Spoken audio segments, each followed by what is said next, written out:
You know how they have the eternal flame? Who does? Just in like various monuments and stuff. Yeah. It would be cool if for like a comedian or something, if you had an eternal whoopee cushion. I mean, it wouldn't be that hard. It wouldn't be. You would just need an air pump that pushes air through a rubbery flap thing. And it wouldn't be illegal. And then I have to ask the question, are you going to go deface a grave, to get rid of this Bold problem? Move. The eternal fart. We can get cursed by the eternal whoopee spirit. Yeah. That's a bad... This is a great everlasting troll move. Yeah. Butterscotch Shenanigans. Hey everybody, welcome to episode 187 of Coffee with Butterscotch, the game dev comedy podcast, Butterscotch Shenanigans. I'm Seth and I'm the games programmer. I'm Adam and I will not swear until the profanity warning. I'm Sam and I'm sick as a dog. And this is a show where we talk about life, business, and working in the games industry. Today is January... Sickly Fools 2019. 2019. Ain't that the truth? Yes, 2019. And before we get started, we have a profanity warning. Profanity warning. All right, let's get started. Yeah. Also, we would like to thank our supporters over at moneygrab.bscotch.net. We got a new money person. Reeled them in. I think you call him with our slick pitch. Yeah. A money giver. You call them donors.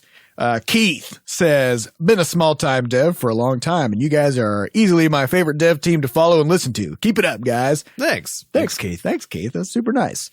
Also, we'd like to thank our recurring supporters, and if anybody would like to just, throw money into our pod tubes. Yep. You can do that over at moneygrab.bscotch.net. Let's talk about life. For starters, you guys are sick. Yeah. Something's going around, but we don't know what it is. Yeah, we think Seth brought it in. It's possible that Seth's wife started it, but then her symptoms were different than Seth's symptoms. And then Sam got it last week, but and then I got it like the same day or the day We've all after. been on a rotating carousel of sickness, but it's been completely different. Every symptom set has been different. So either it's learning. It's mutating. Yeah. It's mutating to find the perfect weakness for each person, to cause the most psychological damage.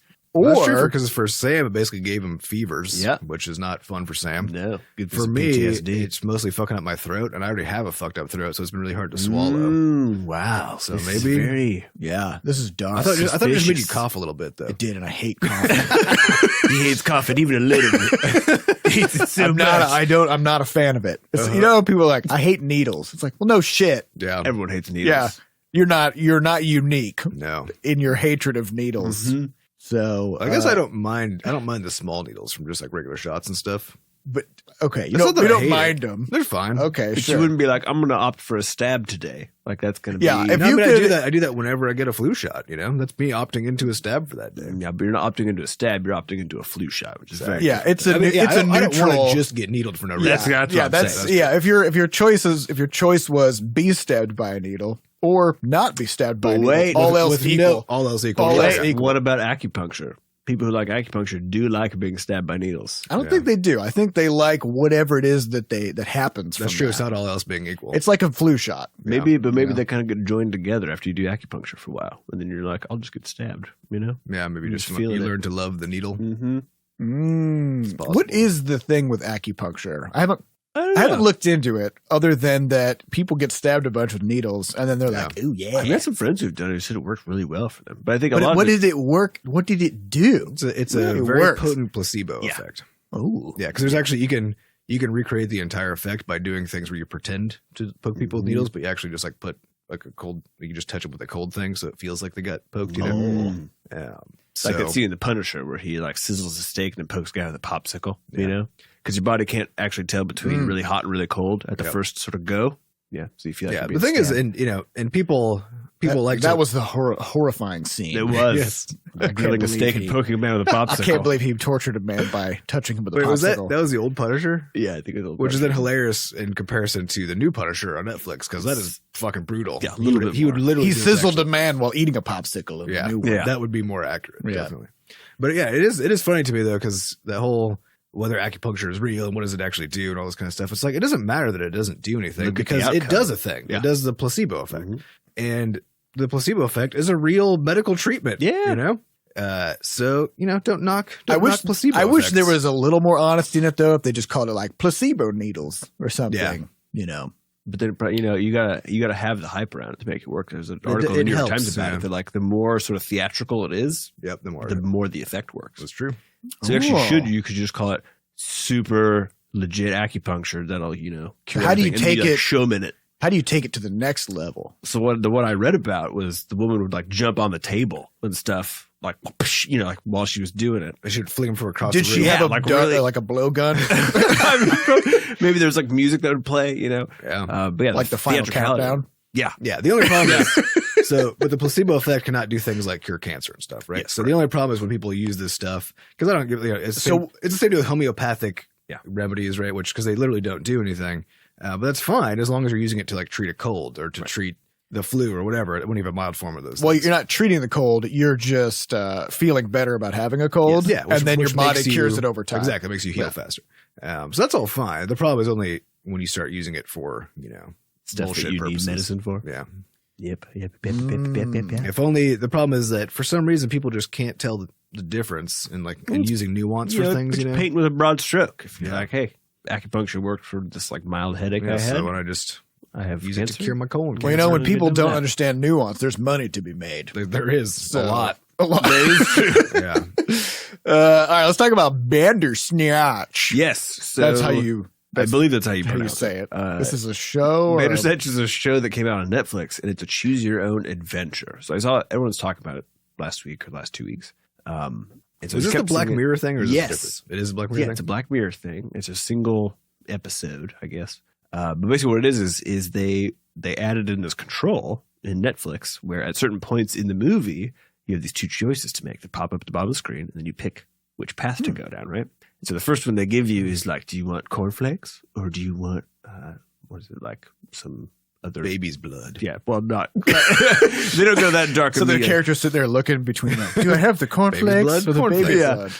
It is Black Mirror, I assume. Just horrible things. I mean, horrible things do happen, but it was pretty fun to actually do. I heard somebody commenting on it, and they were like, "This was very depressing," and I already spend every day choosing between terrible options just in life. Why would I want this? I mean, it's about a person who's like slowly becoming unraveled. So the name of it's Bandersnatch. It's based off of in the movie. I don't know if it's actually true, but there's a choose your own adventure book called Bandersnatch, and then this young guy, probably like either early 20s or late teens, who has like some medical or some mental issues, is programming the game out of the book. He's basically programming the first choose your own adventure game. It's like set in the 80s.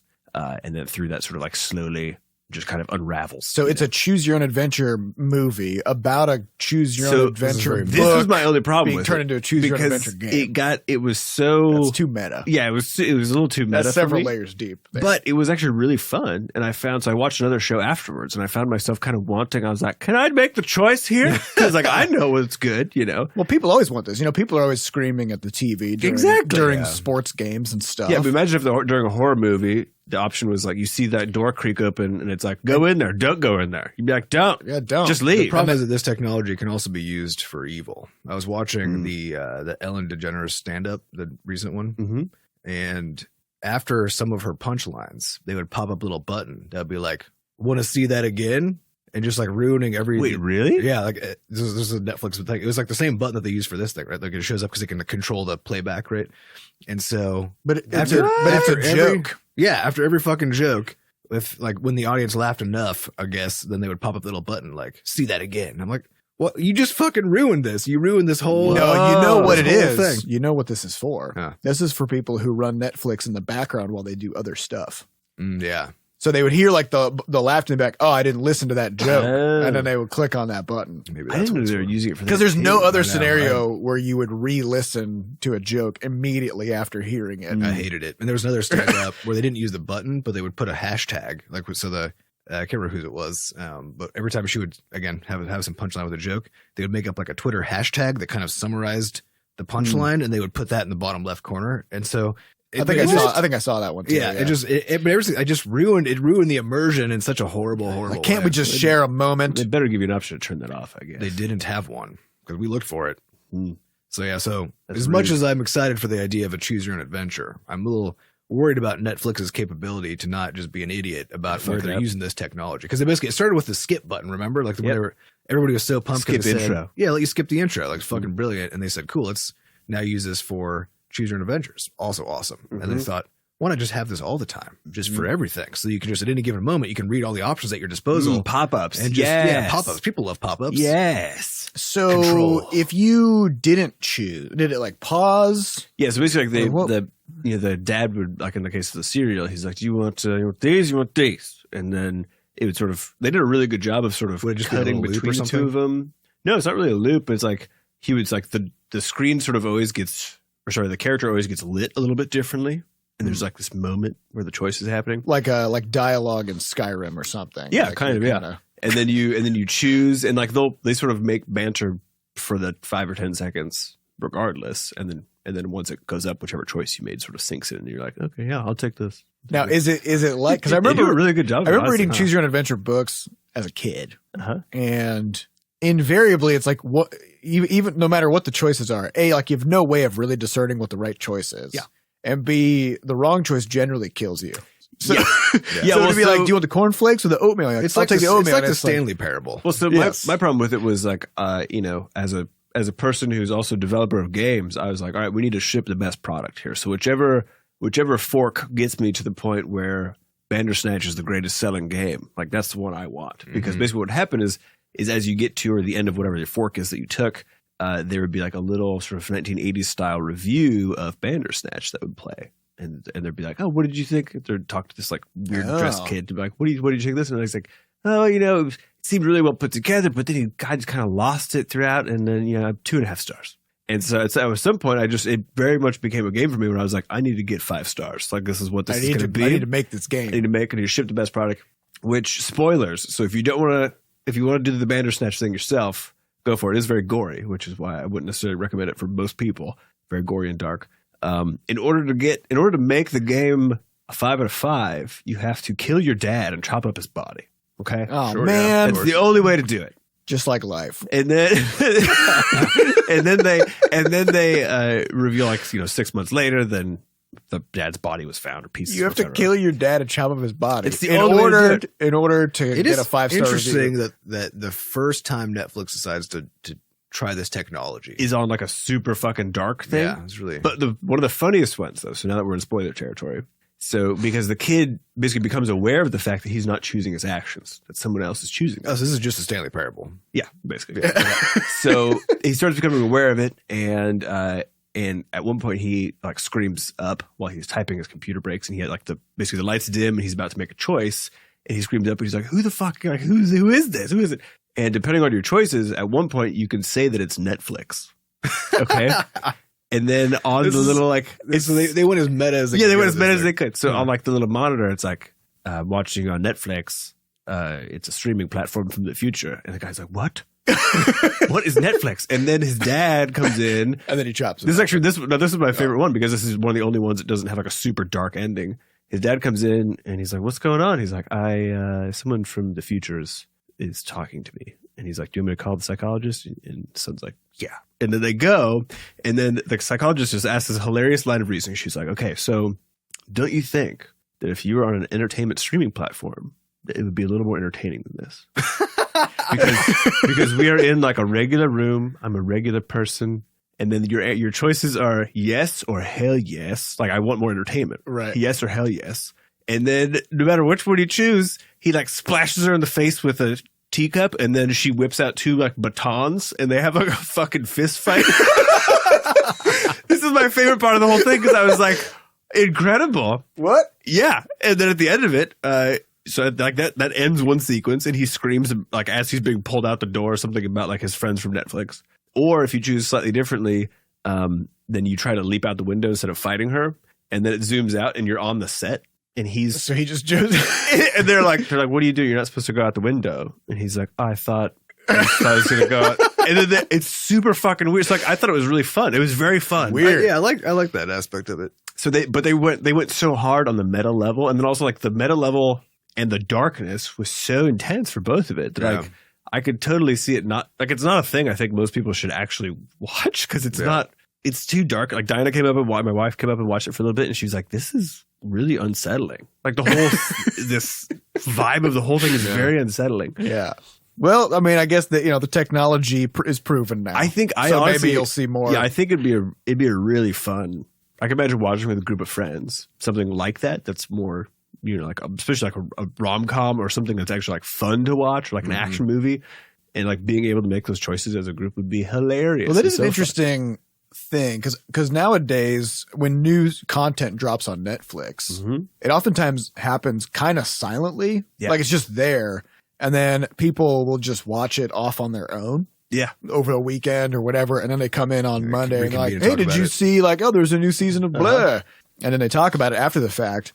But if you knew that there was like a new Choose Your Own Adventure movie coming, then you could like have friends have a party, get some popcorn, peanut butter, or at least compare endings, like when you got to work the next day. If everyone watched it on their own, because it took me it was probably like 2 hours to scrub back through and go for. I'm pretty sure I found. Yeah, it gives you a lot more to talk about than the normal thing. Because normally you'd all just saw the same thing, and so you just say, "Hey, did you see that?" And if the answer is yes, you're like, "Cool." Then you know everything I do. Right. So I guess that's the end of that discussion. We did it now. Yep. We can. Well, weirdly enough, like because it was such a. I mean that bank into the self-awareness of Netflix is watching and then making a joke out of it. Yeah, was like such a weird thing to do.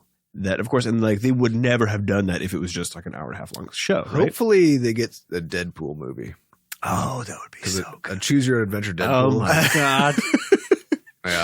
Yeah, I'm telling you, like I think it could be a really cool little, a really cool medium. I mean, you could even bring that into a theater, and people could vote with a smartphone or something. Yeah, but then of course everybody have their phones out of the theater, which don't they already? But they already do. So I guess it's no different. Comes out the same. Yeah, I guess we'll see in the next. Next time there's one that's not so damn bloody, I think it'd be fun to everybody. All right, see. so do we want to make a B. Scott Stradamus prediction that Deadpool 3 will be a Choose Your Own Adventure movie? I wanted to, but I think, they've Marvel's been pulling out a lot of Netflix stuff. They've like canceled all their programs and stuff. So I don't know.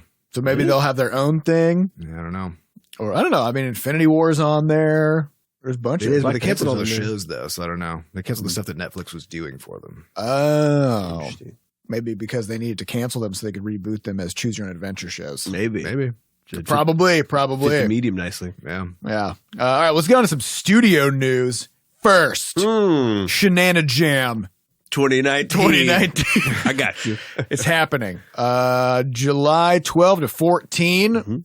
Are we sure those are the dates? Because every time we look at any dates related to this, they're different. Those are correct. Those are the ones. Shenanajam.com is where you go. What is the Shenandoah Jam? The Shenandoah Jam is a 3-day jam. It's actually a 48-hour jam. It takes place over 3 days for anybody in different time zones, where we choose 3 themes from the podcast titles of the past 52 episodes, and then we jam. We jam along with the community. Last year we had about 400 participants and about 115 games, I think, came out of it.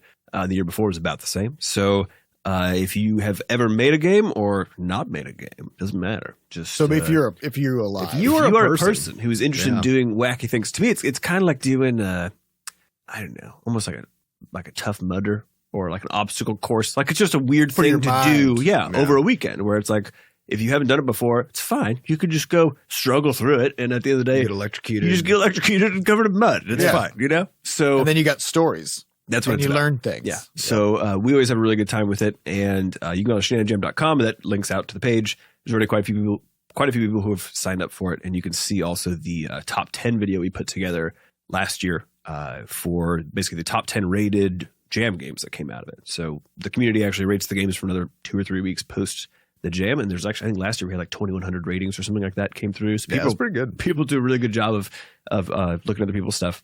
And then we actually sit down and do a little let's play of the top 10 games. So definitely go and check that out. It's always a ton of fun, and we're doing it again this year. So, and again, you don't have to know shit. You have to know shit. You don't have to go anywhere. That's the slogan of the jam. You don't have to know shit. Shenandoah Jam 2019. Are you a person? Get electrocuted. Shenandoah Jam 2019. Just get in there. Shenandoah Jam. Jam for people. Are you a person? Be a person. There's also the Global Game Jam coming up in 3 days from the time you listen to this podcast. We are also doing. That's true. Yeah. So you should get in on that too. And if you don't have a location for it, you just want to kind of participate sort of in a less official capacity, you can hop into our Discord and chat with people in there too. Yeah. Because we know depending on where you are, it might be hard to find an actual group. Yeah. But there's already people. There's people in our Discord. So and the St. Louis Game Jam site is, I think, already top 5 in the either in the States or in the world. I can't remember. I think it's top 4 in the U.S. And top something in the world. It is going to be top something. I've provided information. Thank you, Seth. It's always one of the biggest ones literally on the planet, which is, I know some people are always shocked and excited by. So if you're anywhere nearby, it's hosted at UMSL this year. It's one of the schools here. And that's the University of something, Missouri St. Louis. Missouri St. Louis. We didn't do it last year. We did. The Global Game Jam? Yeah. We did it. What did we make? I don't remember what we made. When did we make Goop Legacy? That was Shenandoah Jam last year. Okay. I think because we had just started Levelhead, we didn't do we went, but I think we didn't jam? Yeah. Or maybe we jammed on Levelhead. I think that's what we did. Maybe. Yes, yeah. Because that was when I made a bunch of leaves for the Sam first made time. a bunch of leaves, yeah. So we're gonna do a legit game. Mm-hmm. The downside of the Global Game Jam is they demand that you upload your source code, which we are not down. We're not down. Yeah, so we participate in a somewhat unofficial capacity. So probably what we'll do this time is make a game, put it on itch, and not give people our source code. Yeah, that's what we usually do. Yeah. No offense to Global Game Jam, but we got a business to run. But that's crazy. Yeah. We got too much weird stuff in our code. Yeah. And I think for them, they're like, well, it's because of the spirit of the thing. We want to make sure that you've created all of your assets. And it's like, well, guess what? If you didn't, now they're hosting copyrighted material. So this doesn't really help. That's also true. It's kind of weird. You know? But so we're really excited about that. We haven't jammed in a while. When was our last one? Last one was Shenandoah Jam. Yeah. So it's been 6 months. Yeah. So long. I'm ready. We got to do our prep. We do have a bunch of sort of jamming tips in a document on some stuff you can do to prepare. Yeah, if you're interested in the Global Game Jam, actually go to shenandoahjam.com and read all the info. Read all the info there because it's about jamming and stuff like that. And then again, go to discord.gg/bscotch to just chat with people. And quite a few people in there. Yeah, make it a social. I mean, the thing that's fun about it is basically talking to people while they're doing it, showing what you're working on, and doing that kind of stuff. So, just fucking get in last year, because we made the Goop Legacy at the Shenandoah Jam, which was a very systems heavy, stats heavy game, and we just did not have anything really functional until like hour 40. Yeah. This time, I'd like to make something a little more punchy. Okay, we can do that. Meaning a game about punching. Yeah, definitely. I'm already with you. Yeah. We should make a sort of a Smash Brothers style Butterscotch Universe game, I think. Okay. That'd be good. That's done. Super easy. Yeah, independent of what the theme is. We have already done that before. So what we want. There you go. What was it called? The butter? It's called Hot Spuds. Hot Spuds. Yeah. Yep. You play as potatoes, throwing bombs at each other and racing to rub butter on yourself. Fun fact, that potato is the potato in Flop Rocket that appears when you turn your thrust all the way down. And they're wearing colored bandanas. Yep. I know the difference because I'm not making two faces. Yep. You know how potatoes are. They just got one face. Yep.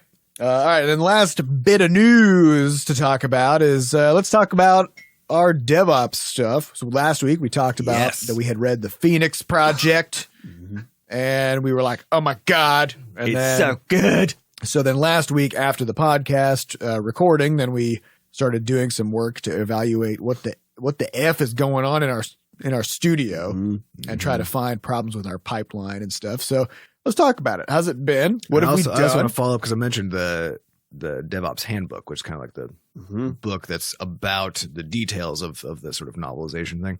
And last week I said it was basically just a business jargony nonsense pool. And that is true for the first 3 parts. How many parts are there? A lot. Okay. There's like 7 or 8 or something. All right. So the first third of the book, I think it is the first 3 parts. You could literally just skip. Okay. It'll be completely fine. You won't lose a single thing. What about that back chunk? But the rest is all quite good.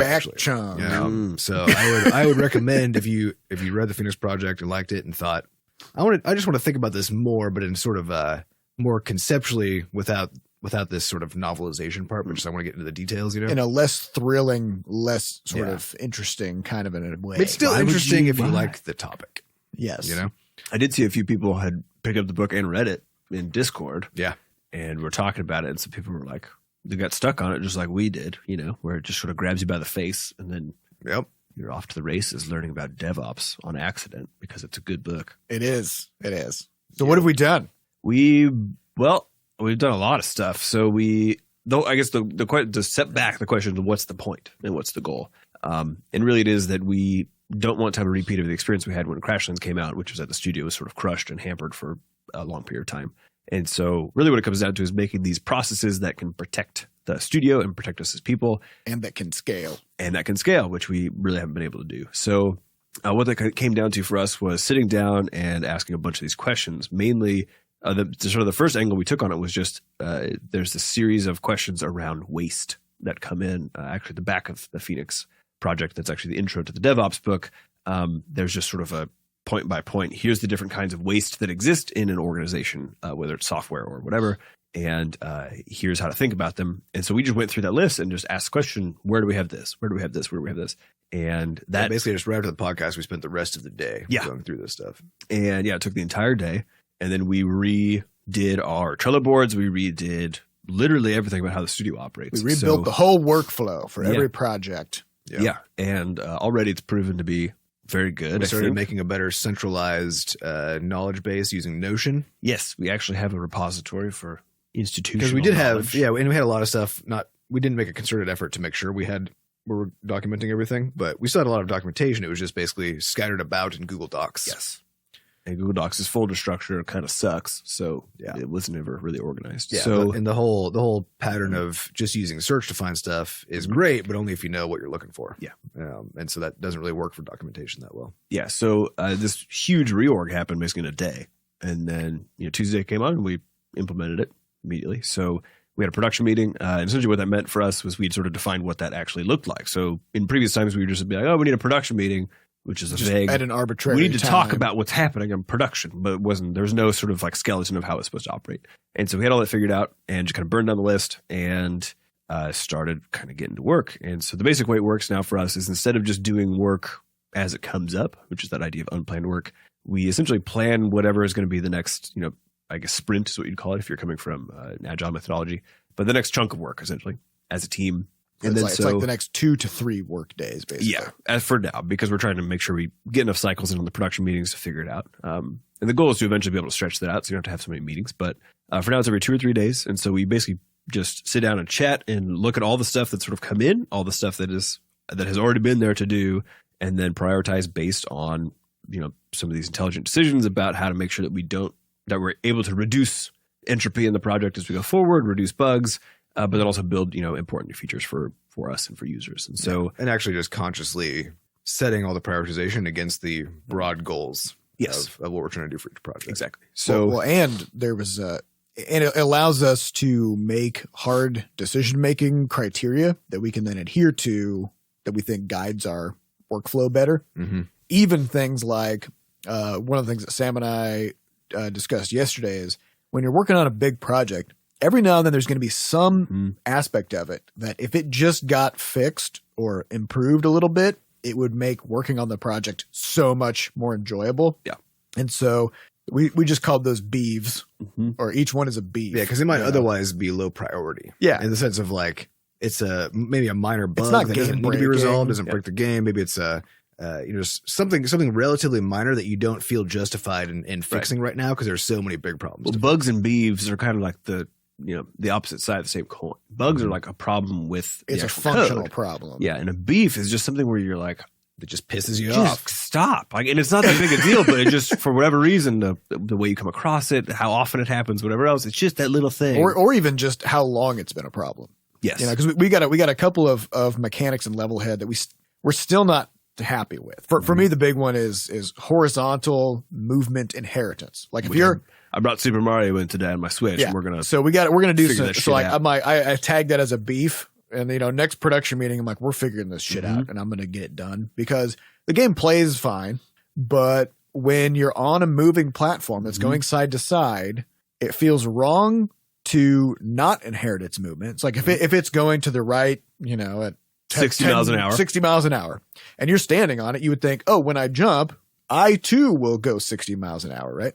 But then if you start running on the thing, let's say you can run at 10 miles an hour. Well, now you're running at 70 miles an hour. And then you jump and now you feel like you're a missile. You're a fucking bullet. Yeah. And so there's all kinds of...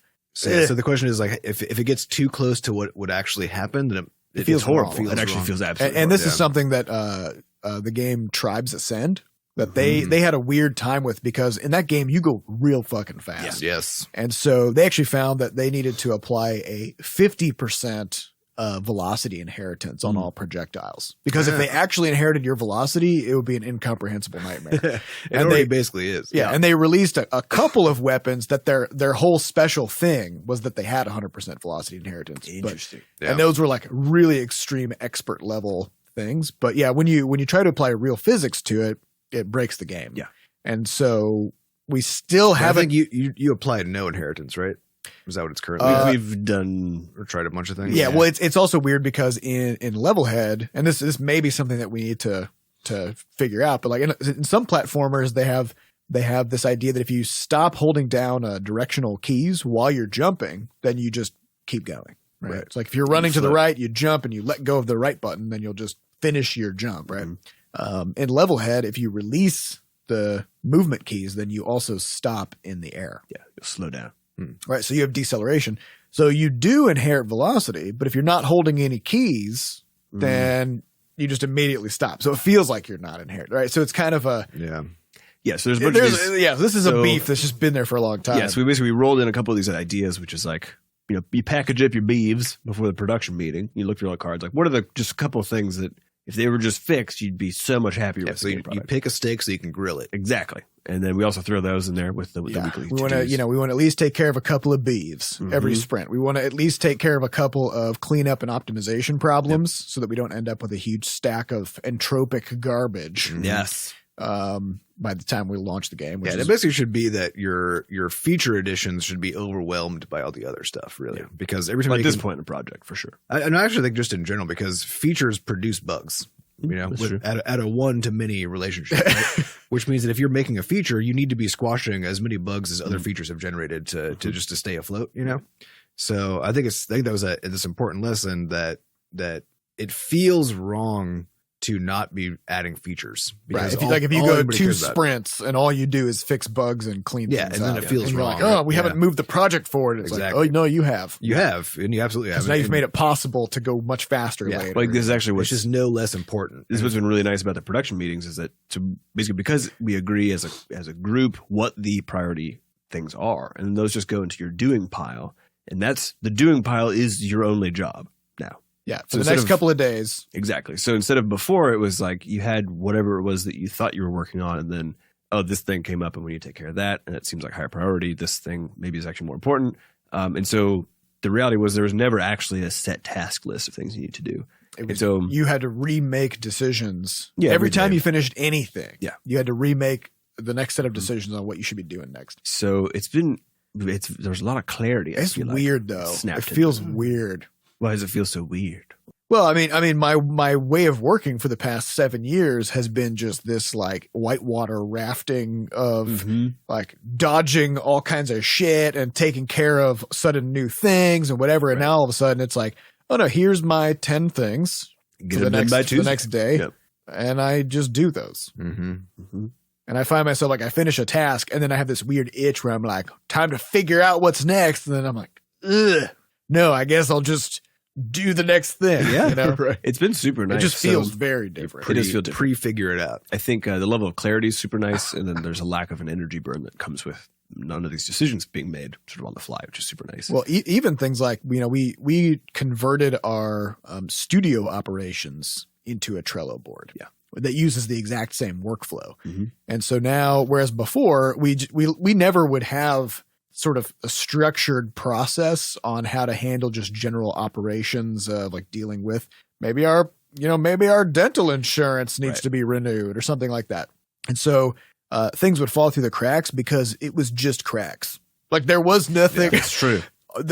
Everything was a crack for something to fall through. And so now we have this process and we know when things are going to happen. We know who's taking care of what, and things are just fine. They're just cruising. Yeah. So we're going to keep on doing this for about a month or so, and then kind of have a review of, this overhauled process and see what the reality is for us. Because of course, whenever you start with a new system, it always feels very shiny and fun. So there's a question of where are the, you got to be willing to adapt it. Yeah. Yeah.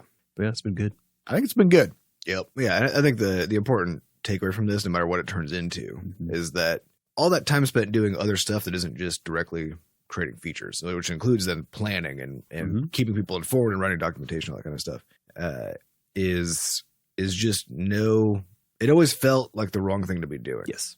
We never gave ourselves room to do it, basically. Yeah. Well, it was always the case. Every time we had even just like a regular business meeting where we would just ask, okay, what this thing is happening out in the industry. Does this impact us in some way? Do we need to make a decision of the consequence? Even having those meetings where we'd, maybe chat for a couple hours or whatever, then all of us would leave feeling like, oh, we just wasted 2 hours that we could have spent adding stuff to Levelhead, right? And I think moving outside of that way of thinking, I think is going to be the most valuable thing that comes out of this. Yes, definitely. I mean, I think that's what I got from the Phoenix project as well, which is this much more of a systems oriented view of the studio. Yeah, where you say it's not about your individual contributions coming out at max speed. It's about the studio's contribution as a whole coming out at max speed. Well, and it's understanding getting a better picture of the relative value of different types of contributions. Yeah.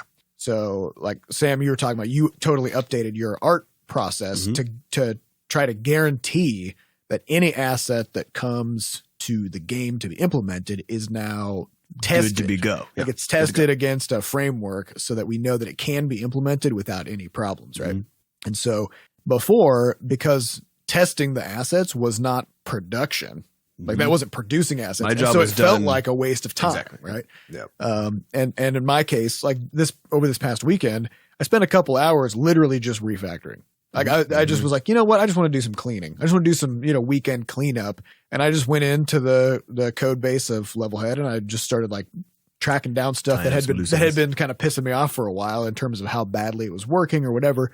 And I just spent a couple hours on Sunday with a cup of coffee cleaning things up. And before I would always feel like if I was going to put time in on the weekend, it should be to move the feature set forward so that we can, move on to the next. Yeah, I spent almost the entirety of last week building my automated tests, which is basically because I only started making tests like a month ago. And so my test debt I'm sure is horrifying for any of our web dev listeners.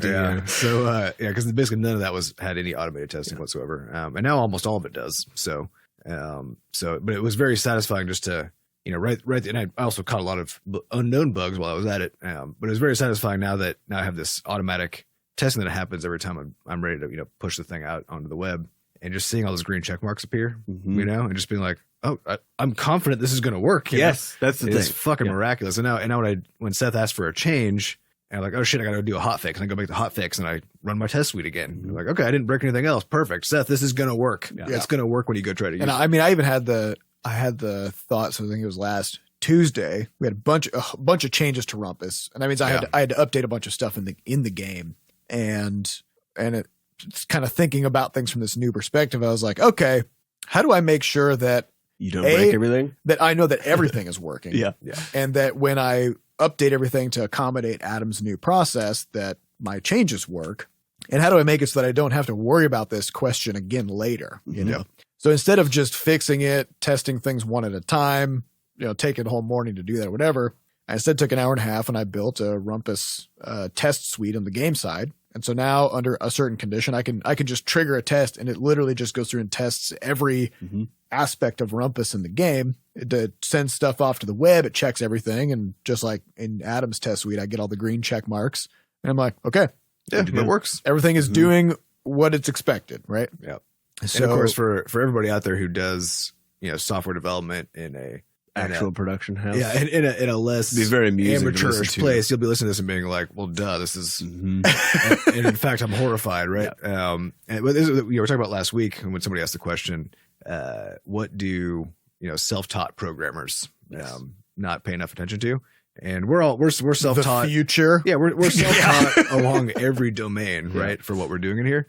And so while we all would have told you, even years ago, yeah, testing is probably a good idea, right? We wouldn't have disagreed with that at all. But we also would have then said, but we don't have time for it because we have all these features we have to make, right? And it's only in retrospect after now doing this for several years, thinking about how much time we wasted on maintenance, putting out fires because we weren't actually putting in the work up front to prevent that stuff from happening. It's only now in retrospect that we can see just how obviously true it is that it's important to spend the time. Well, and honestly, I still stand by the rationale early on, because when we were making games over the course of like 3 months that had essentially no web features and stuff like that. Yeah. Then so Levelhead's code base is now nearing 100,000 lines.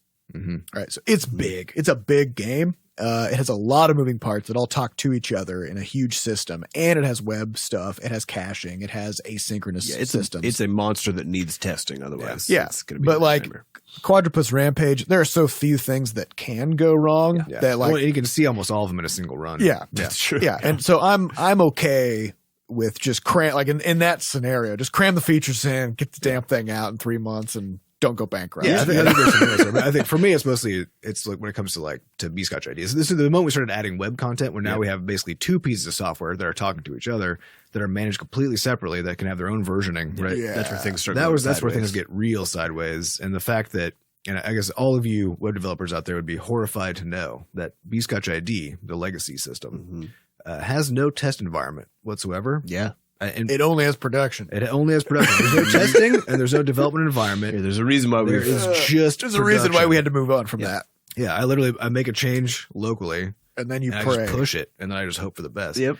And often I'll just make a backup. God yeah, right. In that moment, I'll make a backup version of a script just with a new name, and then like go into the code base and like have that piece of code look at the renamed thing. You know, I have to go manually do all of this to just see if that thing works while I'm making it. You know, so that for something that's important that I want to make sure it doesn't actually break, then like that was my way of finding out. So yeah, yeah. That's why we don't touch it anymore. There's a lot you can get away with. You can get away with a lot. Yes, absolutely. When you have a very small group of players, you're doing less complicated stuff. And you're the only person doing the work. You're the only person doing the work, and the consequences of your shit breaking aren't very high. Right. You know, you can just scoot on. You can limbo under that super low bar, which is no problem. But that is also an important lesson that I think, and I think you're right that the fact that we weren't doing it at the beginning is still. Like, it's fine. In retrospect, that was the wrong move in the sense of like how to do production properly and saving our future selves and so on, right?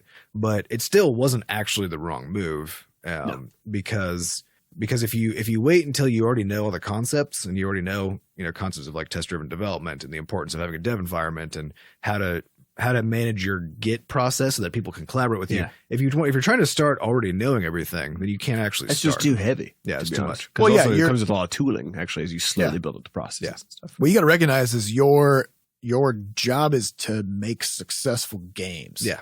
Mm-hmm. So like super early on, if we had done all this future-proofing work and planning out the systems architecture for Towel Fight 2. Oh, God, no. The studio would have not even existed. Because we didn't know enough about it. We didn't have the systems. We didn't have the processes. If we already knew about that stuff, it would have been no problem. And then things would have been better actually. But since we didn't, because we're self-taught and just making this shit up as we go, then it was still a perfectly fine move. And for anybody out there who's like making games, working by yourself, self-taught, all that kind of stuff, keep an eye on all this stuff. Like start trying to learn it, but don't take your eye off the ball. Yeah, don't let it keep you from working, because still the most important thing is doing the work, because that's when you learn how important it is. I think if I had just like gone through school being told test-driven development is super important, always do it, then I went to a job where they said you're required to make sure everything is passes your test before you do it, and that was a framework I came through, I wouldn't appreciate at all the benefit, the truth of that, right? Yeah, I would just be like, this is just some bullshit I have to do. It's just like it's just part of the chores and the horribleness. But now that I know the consequences of it and have seen it in action, where you now you just get to see the impact on your dev cycle and on your deployment confidence and on the organization as a whole. Organization, really what it comes down to. Morale takes a hit when on both sides of the workflow, right? Yeah. If you finish something and you're like, okay, let's implement this thing, and then the other person's like, okay, hold on, let me drop what I'm doing to implement this thing. Yep. They try to do it, they can't. Now you're pissed off, and now they're stuck, and now everybody's stuck and pissed off. Yeah. So, it's probably better to just do it, properly. I'm really excited. I think it's going to be it's a big change for us, and I think it's going to be really good. Yes. All right, let's get on to questions. These questions come from our listeners over at podcast.bscotch.net. If you'd like to get you guys okay over there? Yeah, If you'd like to get your question on a future episode, you can go to podcast.bscotch.net. Speaking of podcast.bscotch.net, the website, I did draft the new version over the weekend. As part of our new production process. It's Beeves. We had our first production meeting. We were like, we get it. This is ridiculous. Yeah. It's and I didn't do anything to make it look good, but it still looks better. Incredible. The old one. So it doesn't handle questions yet, which is why it's not ready for for testing on real human beings. Right. That is the whole purpose. That's kind of the whole thing. Yeah. But it actually you can page through podcast episodes and listen on the site and all that kind of stuff. So we got a new one coming. So it's coming down the pipe. It's coming soon. It's actually happening. And the problem is that this coming weekend is the Global Game Jam. So it will not be done this weekend. Yeah. But soon. Soon. But soon. It will happen. First question comes from RetroBananaManNL. What is your favorite food? This may be in response to our 35-minute debate about what food even is. Yeah. So let's forget about all that shit. Sure. And let's just hit this question. I think, so for me, just the general thing that I go to now when I get home is meat, cheese, and crackers. It's hard to Lunchables. It's fucking Lunchable. I'm realizing it's just a fancy Lunchable. It's higher quality. It's a very high quality Lunchable. That's all it is. I got these Milton's crackers, which I don't know, because they always have, if you go to the grocery store, there's like that cheese thing, and there's meats around it, and then there's this table usually, this little tiny table with crackers on it. There's this one called Cars. And I hate Cars crackers, okay? CARR. Oh, yeah, no. They're just like, they're wafy, like they're weird. I don't like them. Are those the ones that are very pale? Yeah, I think they're rice crackers. I don't know. They're like a little too big to even put it in your mouth. Yes. And then they have a razor blade edge. Yep. Yes. Okay. Yep. I don't know who designed that, but it's just out of it's. Maybe they were actually designed as a weapon, and then they were like, "Oh, actually, you could eat this." It's like a Listerine product situation. You could slice a throat with this, but it's edible. Too. Yeah. So next to Cars, though, is a other brand called Milton's. And Milton makes the best fucking crackers that I've ever eaten in my life. As far as like taking your Lunchable from when you were a kid. But what kind of cheese are you eating? I use a sharp cheddar called 1884. It's a British I've had that cheddar. Yeah. For some reason, I'm imagining in the grocery store, like the Milton's cracker box, right next to the Cars. And then on the Milton's box, you see Milton.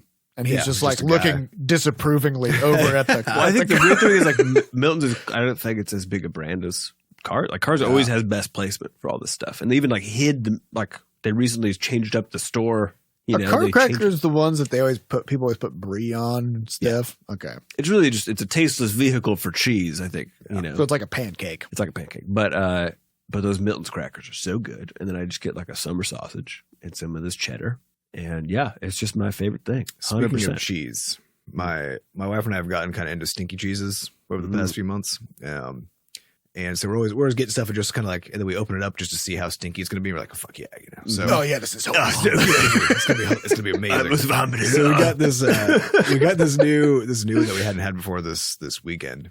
It's just something about a soft cheese, and it was weird because like it kind of looks like brie, which doesn't have any taste or smell or anything. But then it had just like this very clear, like pungent, sharp smell. But it was kind of interesting. We thought this would be good.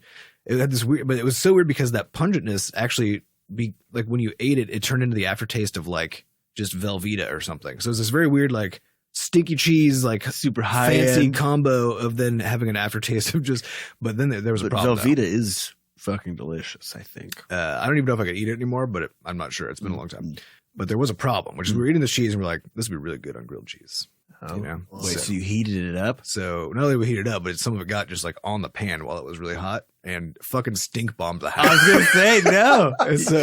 And it was heated up stinky cheese. Yeah. But there was something about that. It released only the worst parts of all because like oh my god, there's something good. There's something like weirdly appetizing about the stinky cheese because it's the combo of the stink, which kind of makes you grossed out, with then all the other deliciousness involved. Like, sure, there's some mix of that that's really good. So it's like, but this was only the gross part. Okay, like, that was what came out of when we aerosolized it. And so then, like, does that mean that what was left in the cheese was really good? No, because I could only smell the whole house smelled. So what you got to do is you got to maybe make a grilled cheese outdoors. So it was 20 degrees outside. You aerosolize the stink molecules. Yeah. They get out. Yeah. They get out of it to your neighbors. Yeah. Then you bring the sandwich inside. Yeah. You get away from the stink cloud, and now you can enjoy it. You've now purified it into stink free. Or you can just buy Velveeta because it's it still was better tasting than Velveeta would be, I think. But that's if you like stinky cheeses. But I would say my favorite food is my wife's pork adobo. Which has got like coconut and just all kinds of shit in there, but the meat just basically melts, and that's probably my current thing. I have a few other just like dishes that I'm really into, but I think that's if I'm not rating how easy it is for me to just like have it, because I can just like go and apply meat, cheese, and crackers to a plate and it's done because you don't have to do anything to it. Then definitely my wife makes these chicken drumsticks that are so fucking good that it's ridiculous. But the one time we had a friend over to this is hilarious, to have him try them, then she accidentally set the oven at half the temperature. Oh. And then we ate them and we were like, this tastes weird. And he was very polite about it. And he was like, these are pretty good. But I had been raving about these for weeks, and then we served him like half done. We were all fine, but probably got a parasite here or there. I do think it's funny that you couldn't tell that your chicken wasn't cooked. Well, because you do because you can blast it at the end with what's it called? Heat. I can't remember the damn word. A Brillo pad. You Brillo blast it. Yeah. Whatever. Where you heat the crap out of it for a second in the oven. Basting. No, it's not. Braising. Who knows? What boiling. It is. It's broiling. Broiling. There we go. Just keep on rolling. Yeah. So you boil it for a second. Like the outside of it was super crisp because of this momentary. Yeah, but then once you opened it, couldn't you tell that it was just fucking pink on the outside? Yeah, it was. It's like it was in there long enough that it wasn't like completely raw, but it was definitely a little weird, a little slippery. Yeah. But the spices are so good that it covered it up. So that's one's good sign for you. That's how you do it. What about you, Seth? Mine would have to be flour tortillas. What? Yeah. Just a straight up flour tortilla? Well, not by itself. Okay, because although I have done that. One time I was like, I don't have any bread and I want to have a peanut butter sandwich. Yeah, sure. Of course. Peanut butter on a fucking tortilla. Ooh. It's great. Of course it is. You can put Nutella on there. Delicious. You can make a burrito out of it. Delicious. Put cheese in there. You put cheese in there. Delicious. Now you got a quesadilla. Delicious. It's the perfect, and you can take it to space because it doesn't have crumbs. Oh yeah. Oh, because they flake, right? In the International Space Station, they do not eat bread. They eat tortillas. So tortilla is a space food. It's space food. Yeah, which is then just cool. That's fucking awesome. And it's, so my wife is from India, and there's always, in a lot of areas of India, there's some kind of flatbread that you eat with. They do have a lot of good flatbreads. They got a lot of good flatbreads. And so the tortilla is kind of like it's like a cultural middle ground, because it's very popular in areas around us and also here in the US. And so it's easy to get. We can use it for various other things. It's just a great vehicle for bringing food into so you're all about the practical aspects of your food items. Yeah, but it's also super good. Not by itself, it's not. It kind of is. It's kind of nice, but it's just kind of like eating it's kind of like eating carbs by itself. Yeah, I'm with you there. But it's not going to kill you. No, it's not going to slice your lips. It's not going to slice your mouth open unless you really bake the shit out of it first. Yeah. So I'm all about that space food. That's where I'm at. How do you feel about space ice cream? I love space ice cream. Have you had it recently? No. Have you put it on a tortilla? Hold up. Does it hold up? No, it was fucking garbage. I bet you could take a tortilla, you could roll it into a cone shape, put ice cream in there. I bet that's good. Yeah, it's basically a waffle. What's a tortilla cone, I guess. Exactly. Yeah. It's a space cone, actually. It would be a very floppy cone, though. It'd be kind of hard to. You gotta grill it somehow. It would. Yeah. Actually, if you wrapped it up in a cone shape and then fried it, so it held its shape and then was also fried. Or you do that thing where you take a paper cone, and you put it in there, and then you got it. Yeah, it kind of feels like cheating. That's what they do in like street food and stuff. Yep. Yeah, that's true. So, our next question comes from PeanutEanut. Do you fellows have any funny stories of glitchy gameplay from early Crashlands? Early Crashlands. My favorite story is from the beta. I think we've told this story. Which one? So originally in Crashlands, we had this mechanic in storytelling where we would tell players like go east or go south, and that's the only way that they would know. It wasn't a mechanic. It was just written. It was just written words. Yeah, it was to make up for the fact that like we didn't actually have these like very like if you play Crashlands now, you'll know that sometimes people will say, "Oh yeah, go explore over there," and it'll draw a big ring on your map, and then it's that the destination is somewhere in there, and so we didn't have that originally. Well, we also didn't think we needed it. Because we originally wanted it to feel less like you were doing a task, you know? So like we didn't want to give you all the info. We just wanted to say, go off in this general direction until you find the thing. And so we did have the systems in place where we could say like, oh, outpost B is, 200 tiles east of outpost A. So it would be there. And then we would write up in the dialogue, the NPC who gave you the quest, they'd say, go due east. You just go due east and you'll find it, Yeah. The problem was that since it's a top down thing, you don't get to look into the horizon. Right. So you can miss it. So you can think you're going due east, but really you went down just 15 tiles down over the course of those 200 tiles. So you went down by like 1 degree. Yeah. And now you just end up running it. forever. Or the even better one is perhaps something moved at some point and we never updated the quest text. So we'd say, go due east, but really it's due south. And now all of a sudden you've got players running east for like 2 hours. Making these super long ass lines on their map of this little corridor of exploration. I did appreciate at the time the confidence that their testers had that we had done things correctly. Yeah. Because they were like, this must be intentional. They're like, it's got to be over here eventually, Yep.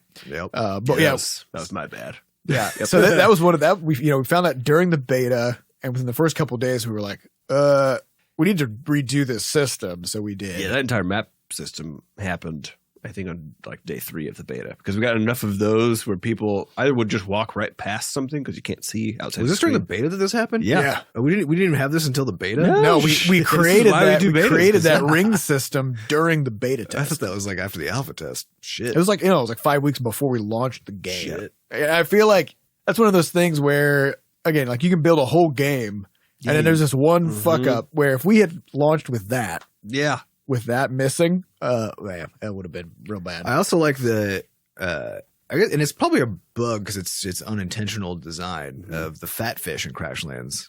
Because we had this whole like progression thing where you can only get the fishing pole at a certain time, and then you can use the fishing pole. Then when you get to the next biome, you can't use your fishing pole anymore because it melts or whatever, and so you have to go get a new fishing pole. Maybe like 2 or 3 hours into the quest chain. But then we thought it'd be funny if you could just store fat fish because they could just like put them out like they were furniture, right? So people fat like fish, picking them up. So. Yeah, because fat fish are these giant fish that you fish out of the water, and they're like little pinatas. Then you slap them a couple times, they explode. It's good fun. But the way that they work is they're the same in all biomes, right? And they don't have stuff in them. They just are a thing that when they break, the game is like, cool, let me pick some random shit that could have been in there, right? But it chooses that based on the biome you're in. And so some people figured out that if they just harvested a fuck ton of fat fish in like the savannah, and then they went to the next biome, they didn't have a fishing pole yet, they could then break all their fat fish open and get fish from the next biome ahead of time. And that was so clever. Like it basically ends up being healing items. You get chances to get the Jackagong, like the next giant. So you can get some pretty OP stuff by doing it. And so, which was completely unintentional. Like we didn't realize that was a thing that you could then do. And then just decided to keep it as a feature because it's kind of fun. I love those bugs that turn into features later on. Yeah, it's always good. All right, next question comes from P7Cho. Seth and brothers, but mostly Seth. Haha. This one's for me, guys. All right. Do you still refrain from taking your phone into the bathroom? Have the others started this ritual too? Very intimate question. Very intimate. It is. Yeah, most of the time. I try to read Kindle. Yeah, bring the Kindle in there.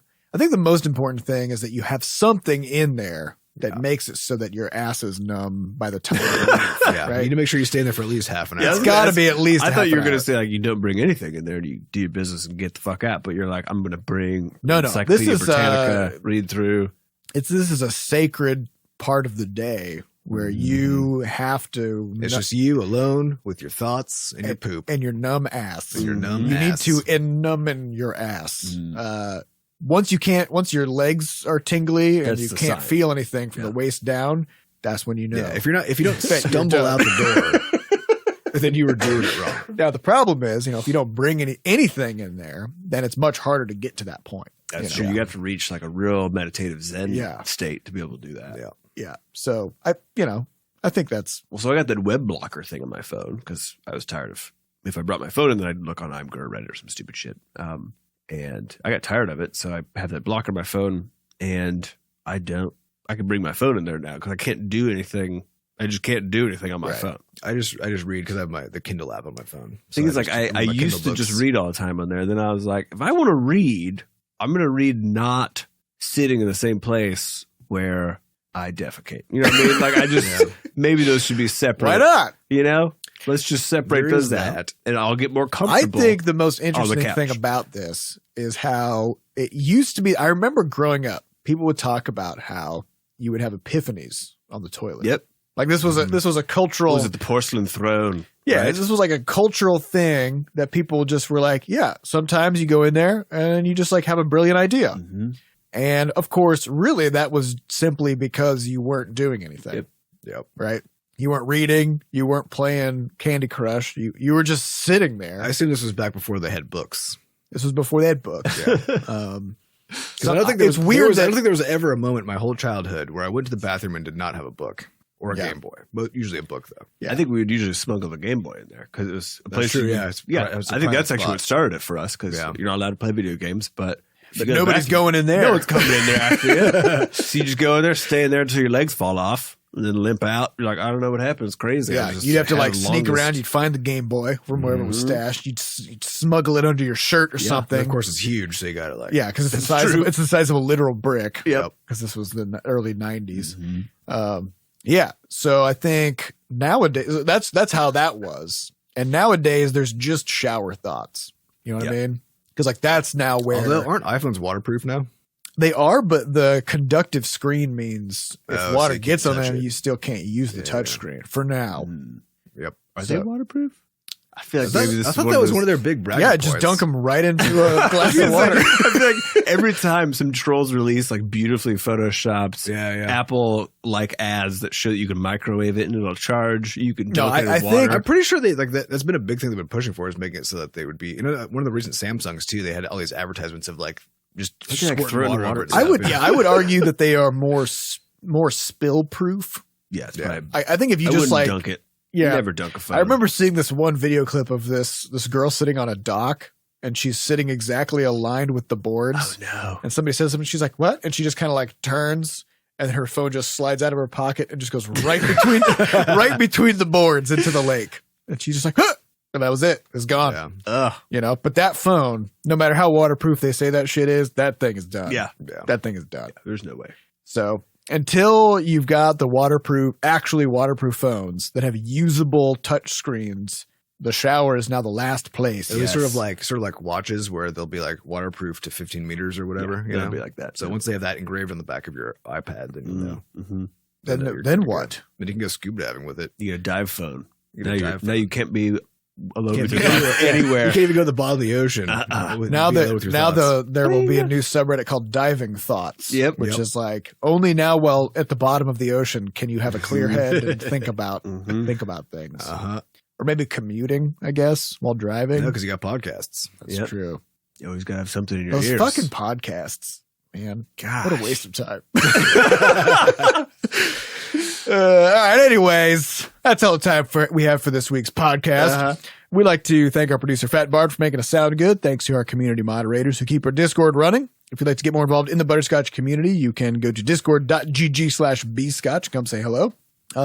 Also, if you'd like to get some merch, we've got merch. We do have merch. It's over at shop.bscotch.net. Just go look at it and then buy it. Yep. No, we'd appreciate that.